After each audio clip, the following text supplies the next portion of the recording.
हिमानी जी भूमिक से गुस्से में कहती हैं, इंडस्ट्री भी तुमने खरीद ली है क्या कि सब तुम्हारी इच्छा से आएंगे। आहाना मॉडल है, उसे इन्विटेशन था डायरेक्टर की तरफ से, जैसे कि तुम्हें ये अब तुम्हारे घर पर नहीं रहती, ना ही तुम्हारे साथ आई है कि जो तुम इसे ऐसा ट्रीट करोगे। तुम्हें कोई हक नहीं इसे इस तरह टॉर्चर करने का। किसी और की नफरत तुम आहाना पर उगलते हो। ये मुझसे जानबूझकर टकराती है। भूमि कभी खुद को सही साबित करने के जुगल में था ताकि हिमानी जी की नज़रों में अपनी झूठी इमेज बचा सके। माफ़ी मांगो आहाना से, हिमानी जी की गुस्से में भीगी आवाज़ गूंजी तो उसके उलूल जुलूल एक्सक्यूजेस से इरिटेट हो गई थी। क्या कह रही हो मॉम? मैं इससे माफ़ी मांगूंगा। भूमिक ने हैरानी से हिमानी जी को देखा। हाँ, तुम माफ़ी मांगोगे? आज तक जो कुछ भी इसके साथ किया उस सब की माफ़ी। उनकी आवाज़ में दृढ़ता थी। मैं भूमि कारवंशी माफ़ी मांगूंगा ओवीस से। आपने सोच भी कैसे लिया? मैं नहीं मांगूंगा। उसकी आवाज़ हैरानी का पुट लिए हुई थी। दरअसल भूमिक भी उन कुछ लोगों में से हैं जो अपनी ही बनाई थ्योरी और उस दुनिया में जीते हैं जहां वो हर हाल में सही होते हैं और सामने वाला गलत। वह खुद को कभी गलत मानता ही नहीं है। सुना नहीं तुमने? उसे अभी भी चुप खड़ा देख उन्होंने सुर ऊंचा किया। मैंने सुना, अच्छी तरह सुन लिया, पर माफ़ी मैं नहीं मांगूंगा, कहकर वह दंदनाता बाहर चला गया। तो अब बहाना फफड़ पड़ी। हिमानी जी उसके पास आ गई। रो मत, चुप हो जाओ। मैं भूमिक की तरफ से माफ़ी मांगती हूँ। मेरी ही परवरिश की कमी है कि यह ऐसा बन गया। नहीं मैम, आप क्यों माफ़ी मांग रही हैं? न जाने भूमिक जी को मुझसे क्या दुश्मनी है। पहले दिन से मैं उनकी आंखों में खटकती हूँ। वह सुबकती हुई बोली। उसके अंदर गुस्सा भरा हुआ है, पर इसका मतलब ये कतई नहीं कि वह उसका शिकार तुम्हें बनाए। उसे तुमसे माफ़ी मांगनी पड़ेगी। मैं उसे माफ़ी मांगने पर मजबूर करूंगी। साथ में उसे ये वादा भी कर देना पड़ेगा कि वह आइंदा ऐसा नहीं करेगा। नहीं मैम, प्लीज़ उनके सामने ऐसी कोई शर्त मत रखिए। वो इनका जिम्मेदार भी मुझे ही मानेंगे। मुझे उनके गुस्से से बहुत डर लगता है। आहाना इनकार करते हुए बोली। डरने की कोई ज़रूरत नहीं है। आइंदा अगर उसने तुम्हें डराने की कोशिश की तो बिना किसी लिहाज के उसकी पुलिस कंप्लेंट कर देना। मैं उसकी जमानत करने भी नहीं जाऊंगी। किसी लड़की को इतना डराना धमकाना अपराध है और कानून अपराधी को सजा देगा। मैम, मैं ऐसे कर सकती हूँ। आपका मुझ पर एहसान है। आपने बुरे वक्त में मुझे सहारा दिया, वरना मैं पता नहीं कहाँ होती। आहाना ने अपनी दलील दी, पर वे उसकी बातों से सहमत नहीं थी। थोड़ी देर बाद दोनों वहाँ से बाहर निकले और अब आहाना वहाँ से वापस आ गई तो थोड़ी देर बाद हिमानी जी भी वापस आ गई। जब भूमिक लौटा तो हिमानी जी लिविंग रूम में बैठी उसका ही इंतजार कर रही थी। जैसे ही उसने लिविंग एरिया में प्रवेश किया, हिमानी जी को बैठा देखा, पर उन्हें देखकर भी इग्नोर करके जाने लगा। भूमिक, उन्होंने आवाज़ दी। उसने उनकी तरफ देखा। अभी नींद आ रही है मॉम, सुबह बात करूँगा, वह उन्हें टालता हुआ बोला। सुबह जल्दी उठ जाना, मुझे ज़रूरी बात करनी है। उसका बात करने का मन नहीं है। उसका चेहरा देख भाग गई थी तो जाने दिया। वह जल्दी जल्दी सीढ़ियाँ फांदता अपने रूम में चला गया। भूमिक ने बात नहीं की तो हिमानी जी भी अपने रूम में आ गई। कपड़े चेंज कर नाइट सूट पहना, शीशे के सामने बैठकर मेकअप उतारा और बैठ गई। खुद भी थकी हुई तो थी ही, भूमि की वजह से परेशान भी हैं। भूमि के सिवा उनके पास कुछ भी तो नहीं। एक अरसा बीत गया है अकेले रहते, अब तो आदत भी हो गई है। भूमि की वजह था कि कभी अकेलापन महसूस नहीं होता था। ऐसा नहीं था कि वह दोबारा घर नहीं बसा सकती थी, पर भूमि के लिए उन्होंने अपनी खुशियों की कभी तवज्जो नहीं दी। आज उसका वो रूप देखा तो मन बेचैन है। इस समय उससे बात करने का कुछ भी निष्कर्ष नहीं निकलेगा, पर इस मामले पर अधिक दिन आंखें मूंदे नहीं बैठा जा सकता। मामला बहुत ही गंभीर है। देर करने पर और गंभीर हो सकता है। आज उन्हें भूमि में अभिलाष नजर आया। कहीं भूत वर्तमान बनकर तो सामने नहीं आ रहा है, कहीं यह सच न हो जाए। चिंता भी सता रही थी। अभिलाष पॉजिटिव नेचर का था। जेनेटिकली भूमि भी वैसा ही तो नहीं है। जब वह पहले पहल अभिलाष से मिली तो वे हर समय उसके आसपास रहने की, खुश करने की, केयर जताने की कोशिश करते थे। उसे भी यह सब बहुत अच्छा लगता था कि कहीं अभिलाष एक बेहद प्यार और केयर करने वाला शख्स है। खुद को खुशनसीब समझने के उनके पास पर्याप्त कारण थे। समय बीतने पर वही अत्यधिक प्यार और केयर अब घुटन बनकर उनके रिश्ते को ही निगल गया। जब तक समझ आया बहुत देर हो गई थी। वो भी हर चीज़ में पॉजिटिव हो जाते थे। जहाँ तक कि उन्हें फिल्मों में काम न करने देने का कारण भी यही था कि वे किसी और हीरो का साथ बर्दाश्त नहीं कर पाते थे। अभिलाष यश किसी अन्य के साथ बात करते भी देख लेते तो अगले कई दिन उसी बात को लेकर कलह मची रहती थी। कलह से बचने बचने धीरे धीरे कब हुए अपने दोस्तों और फिल्म इंडस्ट्री से सिमट कर अभिलाष तक सीमित रह गई। यही अभिलाष भी चाहता था घर न टूटे। उन्होंने वह जिंदगी भी स्वीकार कर ली तो वे घर के नौकर चाकरों पर शक करने लगे। सभी मेल सर्वेंट हटा दिए तब भी लगता कि वह किसी से मिलने बाहर जाती है। दिन प्रतिदिन समस्या कम होने के बजाय बढ़ती ही चली गई थी। कहीं भूमि भी सेम प्रॉब्लम का शिकार तो नहीं है। वह उस लड़की को कुछ कह नहीं पाता जिसने उसे धोखा दिया तो उसका गुस्सा आहाना पर निकालता है या वह आहाना को पसंद करता है, उसे किसी और के साथ नहीं देखना चाहता, इसलिए तो यह सब नहीं कर रहा है।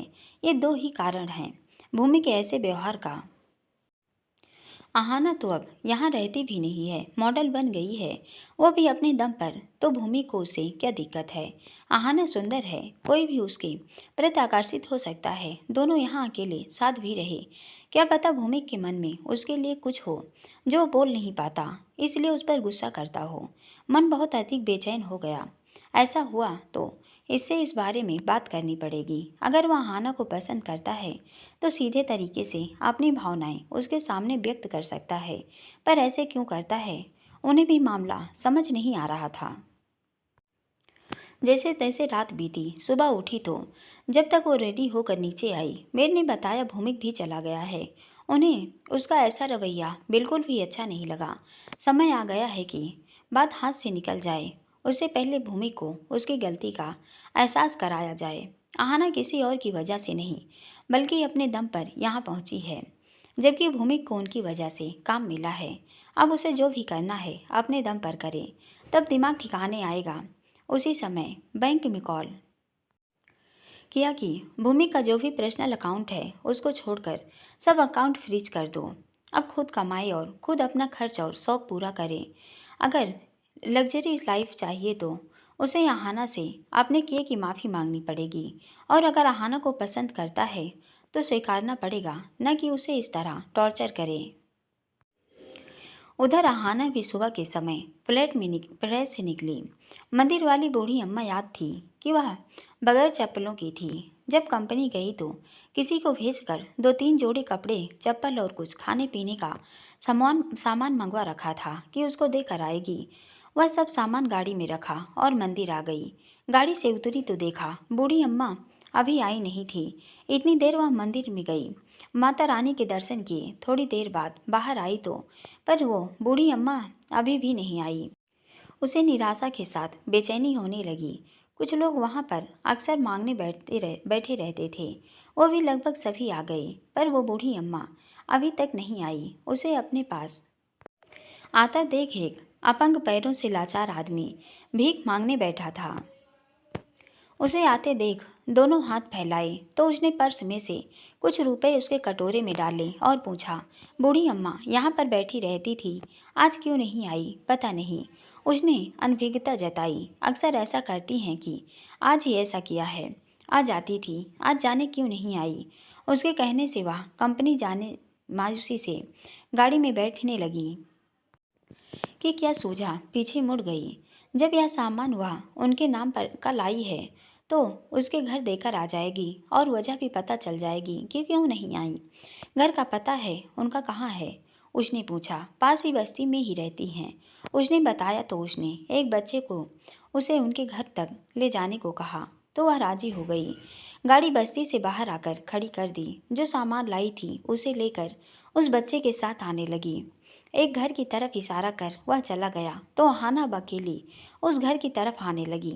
घर के नज़दीक पहुंचते ही तेज आवाज़ें सुनाई दे रही थी, जिसे सुनकर उसके कदमों की रफ्तार थोड़ी कम हो गई। छोटे एक कमरे का वह घर तो नहीं कहेंगे, खोली टाइप था, जिसके बाहर पड़े गंदे मंदे बर्तन दो छोटे छोटे बच्चे खेल रहे थे जिस पर मक्खियाँ भिनभिना रही थी। वह थोड़ी आगे बढ़ी, देखकर हैरान थी। वहाँ किसी बात पर बहस हो रही थी। कदम वापस लेने लगी कि नज़र बूढ़ी अम्मा पर पड़ी, जो घुटने मोड़े एक जगह पर बैठी थी। मामला जानने रुक गई। दो आदमी आपस में बहस कर रहे थे। एक की उम्र यही 40 के करीब, दरमियान कद, भूरे रंग का मैला सा कुर्ता पाजामा पहने। दूसरा 35 के करीब, पैंट शर्ट पहने, शरीर में थोड़ा हल्का, एक दबे से रंग और कद की पतली सी औरत खड़ी थी जो बीच बीच में बोल पड़ती। दोनों आदमियों के बीच किसी बात को लेकर जबरदस्त बहस हो रही थी। थोड़ी देर गौर से सुनने पर आहाना को समझ आया, दोनों माँ को अपने साथ रखने के लिए झगड़ रहे थे। एक कह रहा था वह माँ को साथ में रखेगा, तो दूसरा कह रहा था मैं ले जाने नहीं दूंगा। दोनों अपनी बूढ़ी माँ से इतना प्रेम करते हैं, वह यह देखकर गदगद हो उठी। पर अगर यह सच है कि फिर बेचारी बूढ़ी अम्मा तंग हाल अवस्था में मंदिर में बैठी भीख क्यों मांग रही थी। न जाने क्यों ये बात खटक सी रही थी। दोनों की बहस कुछ ज़्यादा ही बड़ी दिखने लगी। जब तक माँ को खिलाना पड़ता था तब वो तैयार नहीं थे। अब माँ कमाने लगी तो तुम ले जाओगे। हल्के शरीर का शायद बूढ़ी अम्मा का छोटा बेटा था, वह कह रहा था। तो तुम क्या सोच रही, माँ की कमाई अकेले दबा लोगे? मैं होने नहीं दूंगा, दूसरा तनमनाया हुआ बोला। अब आहाना को थोड़ी थोड़ी बात समझ आने लगी। चुप हो जाओ दोनों, जोर से बूढ़ी अम्मा चीखी और जमीन पर लुढ़क गई। अम्मा! वे तीनों उसकी तरफ लपके तो आहाना भी। वह सामान वहीं छोड़कर अंदर गई। उसे देख वे हैरान थे। अम्मा की नब्ज टटोली तो बिल्कुल दबी चल रही थी। ये अभी जिंदा हैं, चलो हॉस्पिटल ले चलो, पास में ही मेरी गाड़ी है, आहाना बोली। वे तीनों उसे हॉस्पिटल ले आए। आहाना की सिफारिश पर अच्छे से डॉक्टर उनका इलाज कर रहे थे। थोड़ी देर में वो होश में आ भी गई। थोड़ा बहुत फीवर था जिनकी वजह उन्हें दवाई दी गई। आहाना तब तक वहीं रही। वह असल बात जानना चाह रही थी कि क्या बात है, ये दोनों इससे सच में प्यार करते हैं कि दिखावा था। प्यार करते तो दो जवान बेटे होने के बावजूद माँ को भीख मांगने की क्या ज़रूरत और कौन सी कमाई की बात कर रहे थे। आज आहाना ने उन्हें वहीं हॉस्पिटल में एडमिट रहने दिया ताकि उनका अच्छे से ट्रीटमेंट हो सके। हॉस्पिटल का बिल भरकर अब वह शाम को आएगी कहकर कंपनी चली गई। आज लेट क्यों हो गई? मैनेजर ने उसे ऑफिस में बुलाकर पूछा तो आहाना उसे सारा घटनाक्रम बता देती है। तुम्हारा एक एक मिनट कीमती है और तुमने अपना कीमती समय बूढ़ी भिखारन के लिए गंवा दिया। क्या क्या ज़रूरत थी वहाँ जाने की? मैनेजर ने उस पर नाराज़गी दिखाई। कैसी बात कर रहे हैं आप? इंसानियत नाम की भी कोई चीज़ होती है। मैं तो उसे चप्पल और कपड़े ही देने गई थी, पर थोड़ी लेट हो गई। आपने कभी ऐसे हालात नहीं देखे, इसलिए इसे महसूस नहीं कर सकते। मैंने यह सब करीब से देखा है। भगवान ने मुझे इस लायक बना दिया कि मैं किसी और की तकलीफ़ बेशक ख़त्म न कर सकूं, पर कम कर सकूं, तो वह सिर्फ इसलिए छोड़ दूं कि वह बूढ़ी भिखारन है। वह एक दुखी इंसान भी थी, इंसान जिसका दुख कम करने का मैंने प्रयास किया। अच्छा ठीक है, अपना करियर भी देखो, उसके साथ समाज सेवा करना है, कुछ और करती रहना। मुझे अब फिल्मों में काम करना है, सिर्फ मॉडल बनकर नहीं रहना। भूमि की खुद की इंसल्ट से दुखी थी तो वह मैनेजर से बोली। क्या? सुनकर वह चौंका। हाँ, मैं हीरोइन बनना चाहती हूँ। बनना चाहती हो? क्या समझो बन गई। मतलब ये ना कि कल एक डायरेक्टर की नज़र तुम पर पड़ी। वे अपनी अगली मूवी के लिए चेहरा ढूंढ रहे थे। उन्हें तुम्हारा चेहरा पसंद आ गया है, ऑडिशन के लिए बुलाया है। अगर उनकी अगली हीरोइन के सांचे में फिर बैठ गई तो जल्दी हीरोइन का टैग ले जाओगी। बोलते हुए मैनेजर के चेहरे पर खुशी का भाव था। सुनकर आहाना के चेहरे पर भी खुशी खिल गई। भूमि को जवाब देने का सबसे बेहतर तरीका है कि उसके बराबर बनना होगा। मॉडलिंग में पैसा तो है, पर वो रिस्पेक्ट नहीं जो एक्टर एक्ट्रेस की होती है। जी सर, मैं जाऊंगी। मुझे भी एक बड़ी हीरोइन बनना है। आहाना की आवाज़ और चेहरे पर गंभीरता थी। वेरी गुड, यही एम्बिनेशन तुम्हें बहुत आगे ले जाएगी। ओनली एम्बिनेशन नहीं सर, किसी को जवाब भी देना है। आई थिंक भूमि कारवंशी, मैं सही सोच रहा हूँ। मैनेजर की कौतूहलपूर्ण कर नज़रें उसके चेहरे पर टिकी थी तो आहाना उसे आश्चर्य से देखने लगी कि उसे कैसे पता, आपको कैसे पता? डायरिया नाइट में क्या हुआ सबको पता है। हमारे मॉडल से रिलेटेड हमारे पास हर रिपोर्ट रहती है। अगर चाहो तो बता सकती हो कि तुम्हारी उससे क्या दुश्मनी है? मैनेजर ने गुण नज़रों से पूछा। जो दुश्मनी एक इंसान और शैतान में होती है, वह इंसान के भेष में एक शैतान है, शुष्क स्वर में बोली। मन में नफरत के भाव उमड़ रहे थे जो उसके खूबसूरत चेहरे की रंगत को स्याह कर रहे थे। व्हाट? क्या कह रही हो ये? I can't believe it. सुनना मैनेजर के लिए अप्रत्याशित था। आंखें आश्चर्य से तनिक फैल गई। जी सर, सही सुना आपने। वह इंसान के भेष में राक्षस है।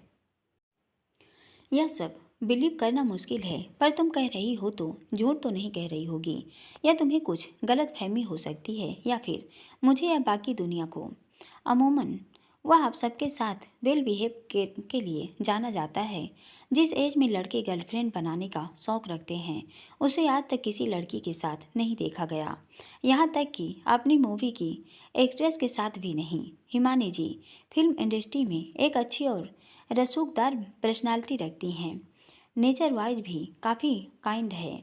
उनका बेटा भी उनके जैसा होगा, सभी को यही लगता था। उसके कल के बिहेव से सब शॉक्ड हैं। उसके ऐसे बिहेव की वजह क्या हो सकती है? कयास लगाए जा रहे हैं। दबे जुबान से में यह न्यूज़ भी चल रही है कि तुम दोनों में रायबलीड चल रही है। क्या ये सच है? मैनेजर की प्रशंसक नज़रें उस पर टिकी थी। माँ बाप के जैसे बच्चे हो जरूरी तो नहीं कि कभी कभी बच्चे माँ बाप के उलट हो जाते हैं। बिलीव तो नहीं हो रहा, पर कुछ और बताओ। मैनेजर ने उससे दिलचस्पी लेते हुए अपनी गूढ़ नज़रें उस पर टिकाई, पर आहाना ने अधिक बताने में टाल मटोल कर दिया। वह उठकर जाने लगी तो मैनेजर ने टोक दिया, तुमसे एक और ज़रूरी बात करनी है। जी सर, कहिए। वह पीछे मुड़ी। तुम प्रांजल वर्तमान से एक बार फिर से मिल लो। एक बार मना कर तो दिया, बार बार उनका नाम क्यों लेते हैं? आहाना के शब्दों में झुंझुलाहट उतर आई। उन्होंने दोबारा से कांटेक्ट किया था।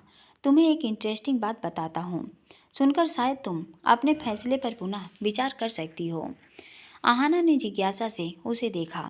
जानती हो प्रांजल वर्धमान कौन है?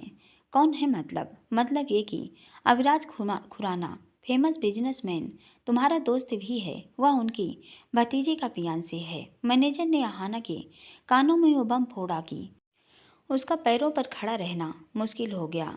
पैर लड़खड़ा गए। बैठ गई। व्हाट? क्या कह रहे हैं? ये सच नहीं हो सकता। यह सच है। मुझे भी आज ही पता चला। आहाना ये सुना तो पथराई नज़रों से उसे देखने लगी। जूनियर वर्धमान मोस्टली बाहर रहते थे। अविराज की भतीजी और वो दोनों बचपन में के दोस्त हैं ही, साथ ही ऑक्सफोर्ड से पढ़ाई की है। जूनियर वर्धमान बाहर ही सेटल होना चाह रहे थे, पर अविराज खुराना ने ही उन्हें अपना बिजनेस मुंबई में सेट करने का सुझाव दिया है, ताकि वे अपने अनुभव का फ़ायदा उनके बिजनेस को उठाने में भी दें। उन्होंने ही उन्हें यहाँ हेड ऑफिस खोलने और बिजनेस को फैलाने यहाँ बुलाया है। मैनेजर जो कह रहा था सुनकर आहाना की आंखें पथरीली हो गई। वंशिका अविराज खुराना के भाई की लड़की है। वह मुश्किल से बुदबुदाई। हाँ, ये कैसे हो सकता है? अविराज खुराना मुंबई में, वंशिका प्रांजल की बचपन की दोस्त कैसे? कुछ समझ नहीं आया। वर्धमान फैमिली और खुराना फैमिली पुराने बिजनेस पार्टनर थे, पर किसी वजह से वासुदेव वर्धमान अपना बिजनेस समेट कर सुंदरपुर चले गए। अविराज के पिता ने पुराने बिजनेस के साथ फार्मास्यूटिकल में हाथ आजमाया, जिसमें वो सफल रहे। शहर बदल गया, पर उनके रिलेशन नहीं बदले। मिसेज खुराना और मिसेज वर्धमान की दोस्ती कायम है। उनका घर भी सुंदरपुर में, जहाँ वे अक्सर जाते रहते हैं, बोलकर मैनेजर आहाना की तरफ देखने लगा। उनकी अभी शादी नहीं हुई। नहीं, पर उनकी जल्द ही होने वाली है। आहाना ने सुना तो दिलो दिमाग पर हजारों पत्थर धड़धड़ा कर गिरे। वंशिका अविराज खुराना की भतीजी है, ये बात उसे क्यों नहीं पता थी? छोटे मालिक ने शादी नहीं की तो रुद्र प्रताप ने और मालकिन ने झूठ क्यों बोला कि उनकी शादी हो गई है? क्या हो रहा है ये सब? कहीं छोटे मालिक ने उसे पहचान तो नहीं लिया? नहीं, उन्हें नहीं पता चलना चाहिए कि मैं आहाना हूँ। मैं सिर्फ एना हूँ। आहाना बनकर मैं कमज़ोर हो गई तो क्या होगा? क्या हो रहा था उसके साथ? ये उसे कुछ समझ नहीं आ रहा था। मैनेजर उससे कुछ बात कर रहा था। वो अब उसे नहीं सुनाई दे रहा था। उसके मन में इतना शोर उठ रहा था कि उसे मैनेजर के होंठ सिर्फ हिलते दिख रहे थे। वो क्या बोल रहा है वह उनके कानों में नहीं पहुंच रहा था। क्या करे? मिले छोटे मालिक से कब तक छिपेगी? कभी ना कभी तो सामना होगा। नहीं, वो उनसे कभी नहीं मिलेगी। अगर वंशिका को पता चला कि वो आहाना है, या खुराना साहब को पता चला कि उनकी भतीजी का होने वाला पति ही छोटे मालिक हैं, तो क्या होगा? नहीं, उन्हें यह कभी नहीं पता चलना चाहिए कि मैं आहाना हूँ। एक ही शक्ल के न जाने कितने लोग होते हैं। मैं सिर्फ एना हूँ, सुपर मॉडल एना। यही मेरी आइडेंटिटी है। हाँ। आहाना का चेहरा पत्थर सा कड़ा और सपाट हो गया, जिसे मैनेजर ने भाप लिया। क्या हुआ है ना? ये सब सुनकर परेशान क्यों हो गई? उसने पूछा। नहीं नहीं तो, वह बड़बड़ाई। इजाज़त लेकर उसके ऑफिस से बाहर आ गई। वह अपने अतीत से बाहर निकलने की कोशिश कर रही थी, तो उसका अतीत इतने बदरंग तरीके से उसके सामने क्यों आया? सब कुछ पीछे छोड़कर वह आगे बढ़ रही थी। अविराज की दोस्ती के सिवाय उसके पास कुछ भी नहीं है। जिनसे वह सबसे ज़्यादा प्यार नफरत करती है, वे दोनों ही उनके घर के सदस्य हैं। अगर वंशिका को ये बात पता चला कि अविराज उसका दोस्त है, वो ये कभी बर्दाश्त नहीं कर पाएगी। छोटे मालिक से प्यार से ज़्यादा उसे उससे छीनने की जिद थी। क्या करें? किस किस से निपटे? भूमिक, रुद्र प्रताप, वंशिका, छोटे मालिक। क्यों किस्मत उसे चैन से जीने नहीं देती? जब वह छोटे मालिक को बुलाने की कोशिश कर आगे बढ़ने की कोशिश कर रही थी, तो उन्हें अब इस तरह से क्यों सामने आना था? किस्मत भी न जाने क्यों उनके साथ ही इतना गंदा मजाक करती है। सब कुछ हासिल कर तो लिया, पर सुख भोगने किस्मत भी तो नहीं होनी चाहिए। उसकी सेक्रेटरी की आवाज़ ने चौंकाया। मैम, आपका शो है। ओके, आ रही हूँ, सर्द आवाज़ में वह बोली। थोड़ी देर बाद निकली और अपने शो के लिए चली गई। शाम के समय शो से फ्री हुई तो घर जाने से पहले गाड़ी हॉस्पिटल की तरफ मोड़ दी। वहां पहुंचकर देखा तो अम्मा अब पहले से ठीक थी। डॉक्टर से बात की तो उन्होंने कहा कि इन्हें घर ले जा सकते हैं।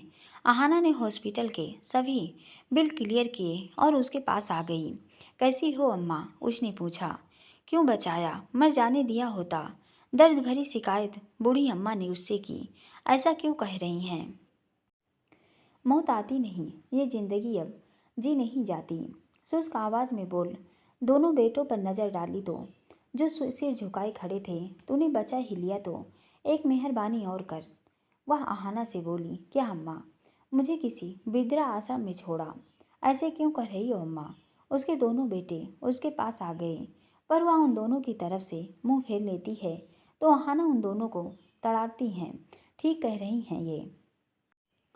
ऐसे भीख मांगकर जिंदगी गुजारने से अच्छा ये वृद्धा आश्रम में आराम रह लेंगी। ऐसे बेटों का क्या करना जिनके रहते बूढ़ी माँ भीख मांगे। न जाने कितने कष्ट सहकर माँ बाप अपने बच्चों को पालते हैं। वही बच्चे बुढ़ापे में उनके साथ ऐसा सलूक करते हैं, तो उनकी आत्मा कितनी दुखी है। सही कहा गया है कि एक माँ अपने 3-4 बच्चों को पाल लेती है, पर वही 3-4 बच्चे बुढ़ापे में एक माँ को नहीं पाल पाते। बड़ी ही दुख की बात है। उन दोनों पर भड़ास निकाल कर आहाना उन्हें वापस भेज देती है। शाम का समय हो गया था, तो वह उन्हें अपने साथ घर ले आई। शांताबाई, अम्मा के कपड़े बदला दे। घर में घुसते ही उसने मेड को कहा तो शांताबाई हैरानी से उसे देखने लगी। कौन है ये मेम साहब? बाद में पूछती रहना, पहले अम्मा के कपड़े बदला दे। अम्मा के फटे चिथड़ों की तरफ इशारा कर वह बोली। शांताबाई ने सफ़ेद रंग की कॉटन की साड़ी पहना दी, बालों में तेल लगाकर संवार दिए। अब तो काफ़ी साफ सुथरी लग रही थी। मुझे यहाँ क्यों ले आई? कराहती दुख भरी आवाज़ में उन्होंने पूछा।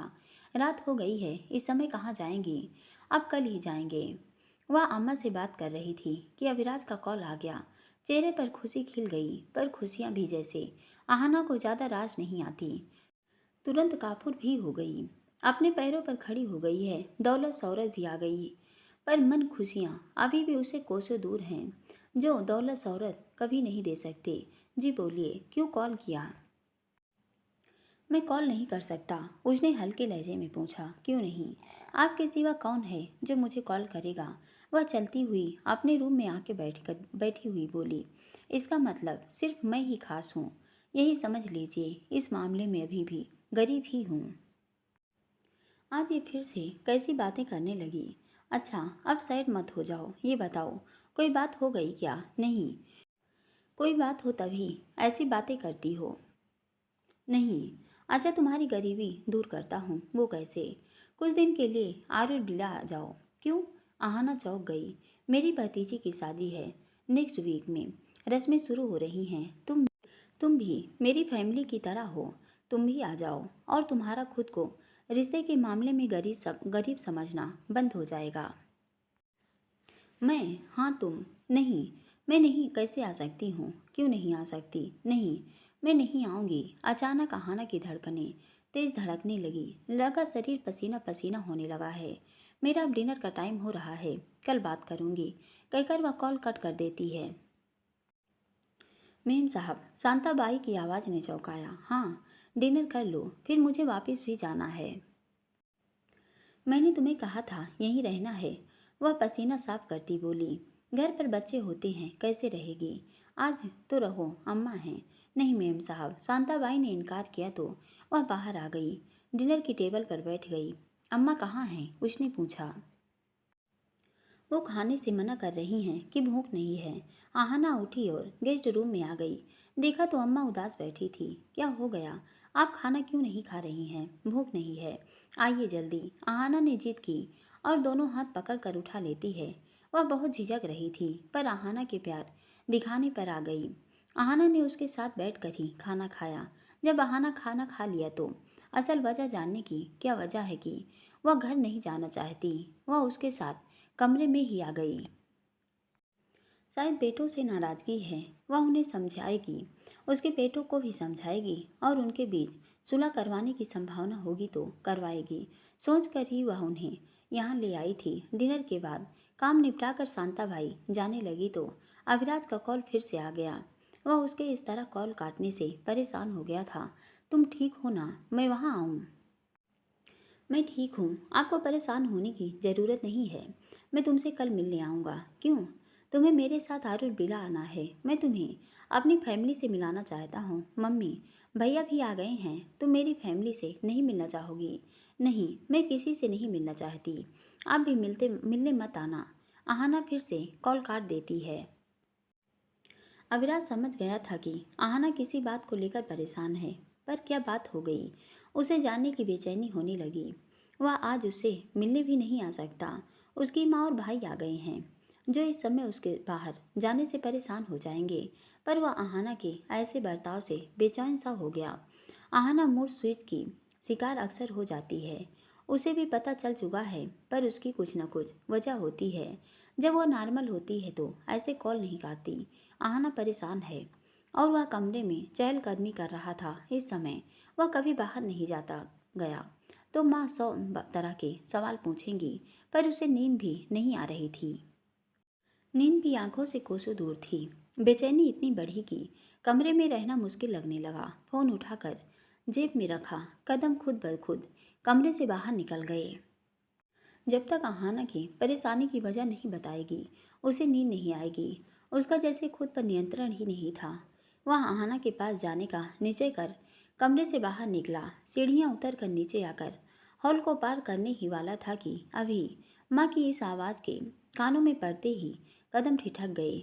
पीछे मुड़ा, माँ बाहें सिकोड़ी उस पर नज़र जमाए देख रही थी। वह उसे इस समय यहाँ देख आश्चर्य में थी। एक बार डिनर करने के बाद वह अपने कमरे में जाता है तो बाहर नहीं निकलता। वह जानना चाह रही थी कि इस समय कहाँ जा रहा है। उनसे पूछने से हड़बड़ा गया। कोई जवाब सूझ नहीं रहा था। वो नींद नहीं आ रही, थोड़ी देर वॉक करके आता हूँ। उसके ये कहते ही माँ ने उसे ऊपर से नीचे तक घूरा तो अभिराज के बदलाव साफ महसूस कर रही थी। रियली अभी तुम्हें नींद नहीं आ रही? उनकी भेदी नज़रें उसके चेहरे के बदलते भाव भंगिमा पकड़ने की कोशिश में थी। यस मम्मी, अभिराज ने स्वर मजबूत रखा। वजह जान सकती हूँ? दोनों हाथ बांधती नज़रें उसके चेहरे पर जमाए उन्होंने पूछा। बस वैसे ही, मैं भी तुम्हारे साथ आती हूँ। आप क्या करोगी? मुझे भी नींद नहीं आ रही है। वैसे तो तेरे पास समय ही नहीं बात करने का, इस बहाने कुछ बात तो करेगा। आपको मुझसे बात करनी है? हाँ, बोलिए। वह जाने का इरादा त्याग कर वापस मुड़ गया। सोफे पर बैठ गया तो वो भी बैठ गई। असल बात क्या है वो बता। कुछ खास नहीं, बिजनेस रिलेटेड प्रॉब्लम है और कुछ नहीं। बिजनेस के अलावा भी ज़िंदगी है, उसके बारे में क्यों नहीं सोच रहा? कब तक ऐसे रहेगा? मेरे लिए मेरा बिजनेस ही सब कुछ है। ये बताइए, वंशु की शादी की तैयारी कैसी चल रही है? बातों का रुख मोड़ता वह बोला, उसकी तैयारी तो ठीक चल रही है, पर तू कब शादी करेगा? उम्र निकलती जा रही है। भतीजी की शादी की चिंता हो रही है। चाचा खुद कुंवारा बैठा है।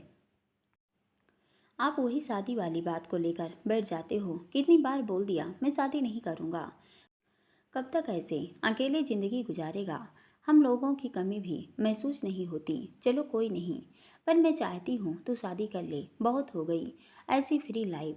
अब अपना घर बसाने की सोच। इतनी सारी लड़कियाँ मिलती होंगी ऑफिस में, बिजनेस टूर पर, क्या कोई ऐसी नहीं मिलती जिसको इस घर में लाने का मन करे?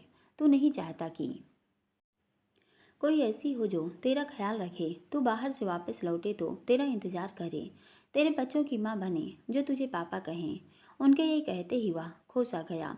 उसे चुप देख माँ आश्चर्य में थी। अन्य दिन होता तो वह अब तक भड़क कर उठ चुका होता, पर आज वह चुप था। क्या आजकल कोई लड़की तेरी जिंदगी में है? उसे चुप देख कयास लगाया। नहीं माँ नहीं। वह हड़बड़ा सा गया। है कि नहीं? है, पर वो वैसी नहीं है जैसे आप सोच रहे हो। बस मेरी दोस्त है। उसके ये कहते ही उसकी माँ के होठों पर मुस्कान आ गई। उसके लिए ही परेशान हो, जैसे आप सोच रही हो वैसा कुछ नहीं है। जो लड़की तुझे पसंद है हमें भी पसंद है। बस ये ज़्यादा हाई फाई ना हो, थोड़ी घरेलू टाइप हो, फिल्म इंडस्ट्री से या कोई ज़्यादा फेमस ना हो ताकि उसे एडजस्ट करने में दिक्कत ना हो। वो बस तेरी पत्नी बनकर रहे, तुझे संभाले। मम्मी आप क्या सोचने लगी? मुझे संभालने की किसी की ज़रूरत नहीं है, और वो औरों जैसी नहीं है। बस मेरी अच्छी सी दोस्त है। मैं उसे आपसे मिलाने भी लाऊंगा क्योंकि उसका इस दुनिया में कोई नहीं है, तो आपसे मिलकर उसे अच्छा लगेगा, इसलिए लाऊंगा। हम इंतज़ार करेंगे इस बात का भी, कब तू उससे शादी के लिए हामी भरेगा। दोस्त है और स्पेशल है, पर इसका ये मतलब नहीं कि मैं उससे शादी करना चाहता हूँ। मैं शादी नहीं करूँगा। ऐसे कब तक चलेगा? तू कोई लड़की पसंद करके शादी क्यों नहीं कर लेता? अभिलाष की शादी सफल नहीं हुई, इसकी वजह से क्या तू शादी नहीं करेगा? उसकी तो पत्नी में ही कमी थी। अगर वो लड़की पसंद है तो ठीक, नहीं तो मैं तेरे लिए एक अच्छी सी लड़की ढूंढूंगी जो तड़क भड़क से दूर हो, जो तेरा ख्याल रखे। एक बार मना कर दिया। मेरे पास शादी के बारे में सोचने का समय नहीं है। बहुत सारे बिजनेस प्रोजेक्ट हैं जो मुझे पूरे करने हैं। शादी के लफड़ों में पड़कर मैं सब कुछ बर्बाद नहीं करना चाहता। भूल गई हैं अब जब सब कुछ बिकने की कगार पर आ गया था, कैसे अपने कहे जाने वाले लोग ही मुंह फेर गए थे। घर तक नीलाम होने की नौबत आ गई थी। और यह सब किसकी वजह से हुआ? उस औरत के कारण। पैसे से हम दुनिया की हर चीज़ खरीद सकते हैं। मुझे सिर्फ पैसा कमाना है, इसके लिए खुद को बिजनेस में झोंकना पड़ेगा। आप वंशु की शादी की तैयारी करो। मुझे अपने बिजनेस से बहुत प्यार है और किसी की मेरी ज़िंदगी में गुंजाइश नहीं। मेरा पहला और आखिरी प्यार मेरा बिजनेस है, जिसके साथ मैं कई कंप्रोमाइज़ नहीं कर सकता। पैसे से सुविधा खरीद सकते हैं, सुख नहीं। असली सुख और दौलत अपना परिवार है। मेरा परिवार सुखी रहे, उसे कोई कमी ना हो, इसलिए ही पैसा बना रहा हूँ। तुझे समझना, दीवार पर सर मारना है, मत मारो, कोई फर्क नहीं पड़ेगा। मॉम, वंशिका की आवाज़ ने उन्हें चौंकाया। मॉम, चाचू आप यहाँ क्या कर रहे हैं? वंशिका उनके पास आकर पूछती है। तेरे चाचू को नींद नहीं आ रही थी तो बातें कर रहे थे। नींद नहीं आ रही चाचू? What happened? वह भी आकर उनके साथ बैठ गई। कैसे चल रही है शादी की तैयारी? अविराज ने उसे पूछा। बहुत अच्छी। उसका चेहरा खिल गया। अब तो खुश है। तेरी इच्छा थी तो तेरे प्रांजल को मुंबई लाकर ही माना। Thank you. आपके एफर्ट्स से वो यहाँ आने रेडी हुआ और बिजनेस में दिलचस्पी भी लेने लगा। आप उसको भी बिजनेस के टिप्स सिखाइए। वो तो लगता है गलत जगह बोर्न हुआ है। बिजनेस फैमिली से तो लगता ही नहीं है। वर्धमान अंकल भी उससे परेशान रहते हैं। कभी गिटार लेकर बैठ जाता है, कभी कैनवास पर रंगों में डूबा रहेगा, बस इनमें ही खोया रहता है। वो इसलिए कि अब तक जिम्मेदारी नहीं थी तो हॉबी पर ध्यान है। मैं उसे अपनी तरह बिजनेस एडिक्टेड बना कर छोड़ूंगा। एक बार इसकी लत लग गई फिर छूटना मुश्किल है। मुझे ही देख ले। वो आप जैसा परफेक्ट नहीं है। आप तो कुछ पॉसिबल कर सकते हो। मैं चाहती हूँ वो पेंटिंग करना छोड़ दे, उसके बजाय बिजनेस संभाले। I hate his hobby of painting. वह शिकायती लहजे में बोली। अरे, तुझे क्यों उसकी पेंटिंग से दिक्कत है? उसका शौक है, वो कैसे उसे छोड़ सकता है? वो मुझे छोड़कर सबकी पेंटिंग बनाता है, मेरी कभी नहीं बनाता। हाँ। अविराज हंसता बोला, तू दिन रात उसकी जान खाने उसके सामने रही तो पेंटिंग तो उसे अपनी मर्जी की करने दे। मेरी कहाँ सुनता है? करता तो अपनी मर्जी की है। तू उससे शादी करना चाहती थी, हो रही है। अब शादी शादी होने दे। सब छोड़कर तेरे पीछे लगा रहेगा। His nature is very nice. बहुत ही अच्छा लड़का है। इसलिए तो वो मुझे पसंद है कहकर वह शर्मा दी। तेरी पसंद हम सबको पसंद है, इसलिए तो इम्पॉसिबल को भी पॉसिबल बना दिया। थैंक यू वंस अगेन चाचू। वह खुशी जताती बोली, ओके अब मुझे नींद आने लगी है। वह उठता हुआ बोला। अब वह जा नहीं सकता था। थोड़ी देर बाद अपने कमरे में वापस आ गया। समय भी 11 बजने का हो गया था। इस समय जाना आहाना को भी अच्छा नहीं लगेगा। सुबह का समय था। आहाना कंपनी जाने तैयार थी। शांताबाई, मेरा नाश्ता लगा दो। घुटने से थोड़ा नीचे तक एक ब्लैक कलर का वन पीस के साथ मैचिंग की हाई हील्स और लॉन्ग स्टिप का गुची का छोटा सा हैंड में फ़ोन और अन्य ज़रूरी चीज़ें रखकर उन्हें उसे बंद कर कंधे पर टांगे कमरे से निकल डाइनिंग टेबल के पास खड़ी होकर उसने आवाज़ दी, जी मैम साहब लगाती हूँ। शांताबाई किचन से बोली तो बैग को टेबल पर रख। वह किचन एरिया में ही आ गई। शांताबाई, मुझे मैम साहब मत बोला कर। आहाना ने उसे टोका। क्यों मैम साहब? हैरानी से उसने पूछा। मुझे अच्छा नहीं लगता। मैम साहब नहीं तो क्या बोलूँगी मैं? ऐना दीदी बोल सकती है। अब से दीदी ही बोलेगी। वह मुस्कुराई और नाश्ता सर्विंग बोल में डालकर उठाया डाइनिंग की तरफ आने लगी। अम्मा क्या कर रही हैं? वह किचन से बाहर आकर नाश्ते की टेबल पर बैठी तो शांताबाई ब्रेड पर बटर लगाने लगी। उठ गई हैं, चाय दी है, वो पी रही हैं। उनका ध्यान रखना, समय पर दवाई दे देना। आहाना ने उसे निर्देश दिया। अम्मा वापस कब जाएंगी?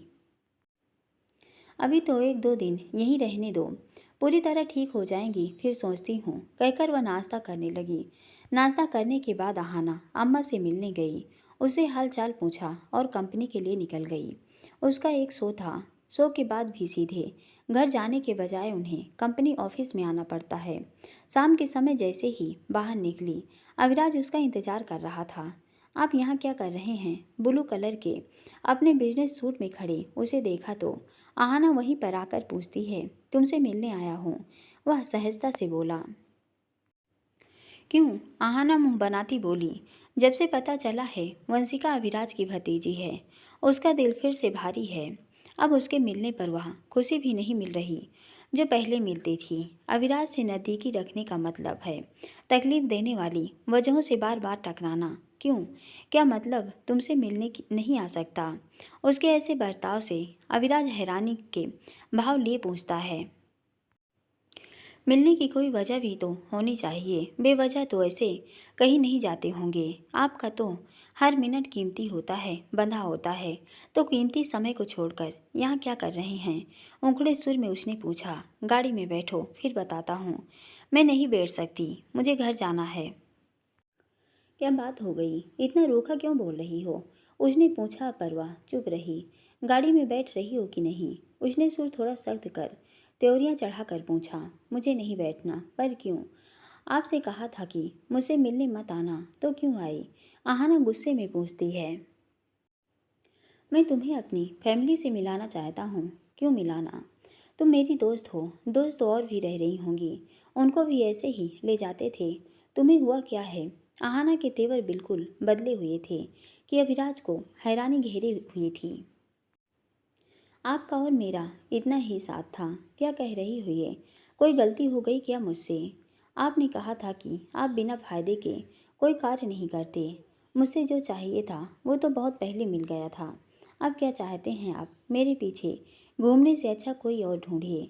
बोलती हुई अहाना के चेहरे पर दर्द भरी लकीरें उभरी, जिसे अविराज ने साफ महसूस किया। वजह समझ नहीं आई, पर उसके ऐसे बोलने से उसने अपना आपा खो दिया। उसका हाथ पकड़कर खींच लिया तो अहाना जोर का झटका लगा। डोंट क्रॉस योर लिमिट, मत भूलो कि किससे बात कर रही हो। वह गुस्से में दांत पीसता बोला, आप भी अपनी पावर का प्रदर्शन कर मुझे डराने की कोशिश कर रहे हैं। अहाना की आंखों में गुस्सा भरा हुआ था। मैं डरा नहीं रहा, बस पूछ रहा हूँ क्यों परेशान हो? भूमिक मिला था क्या? नहीं। तो फिर क्यों ऐसी बातें कर रही हो? उसके पूछने पर भी वह चुप रही। चलो गाड़ी में बैठो, मुझे आपके साथ कहीं नहीं जाना। पूछ नहीं रहा कि जाना है कि नहीं, अंदर बैठो, मुझे आपके घर नहीं जाना। आहाना ने अपना हाथ झटके से छुड़ा लिया। घर नहीं ले जा रहा, कॉफ़ी पीते हैं, साथ में बातें करते हैं, मुझे नहीं जाना। तुम इतनी नखरे किस खुशी में करती हो, बताओगी जरा? मैं क्यों नखरे करूँगी? और कर भी रही हूँ तो कौन कह रहा है कि मेरे नखरे सहो? मैं तो कह रही हूँ कि जाओ। नहीं जाता बोला। क्या कर लोगी? मैं खुद चली जाऊँगी। पता है ना मैं कौन हूँ? पता है, बिजनेस टाइकून अविराज खुराना। सुन सुनकर मेरे कान पक गए हैं। हाँ तो एक बार और सुन लो कि मैं अभिराज खुराना हूँ। ये बात तुम भी समझ लो। हर बात में मनमानी नहीं करने दूंगा। और इतनी इंसल्ट क्यों करती हो मेरी? एक तो मैं तुम्हारे लिए कल से इतना परेशान हूँ। क्यों, किसने कहा कि परेशान हो? तुम ऐसे नहीं मानोगी। वह उसे कमर से पकड़कर उठा लेता है तो छटपटाने लगी। बेबी, अब छटपटाने से कुछ नहीं होगा। तुम्हें मुझे बताना पड़ेगा कि असल में क्या बात है। मैं भी अभिराज खुराना हूँ। कोई मुझे ऐसे इग्नोर करे मुझे पसंद नहीं है। क्यों कर रहे हैं? क्या चाहिए आपको मुझसे? आप अपनी ताकत इस्तेमाल कर रहे हैं। क्यों बार बार याद दिलाते हैं कि आप कौन हैं? मैं नहीं भूलती कि आप कौन हैं। जहमत मत उठाइए याद दिलाने की। वह खुद को छुड़ाते मशक्कत कर रही थी। लगता है तुम्हें कभी कभी दौरे पड़ते हैं, कभी ऐसी बहकी बहकी बातें करने लगती हो। वह उसे जबरदस्ती गाड़ी में बिठा देता है और गाड़ी का रेस्टोरेंट की तरफ मोड़ता है। वहां पहुंचकर उसका हाथ पकड़कर बिठा दिया। कॉफ़ी का ऑर्डर देकर खुद भी बैठ गया।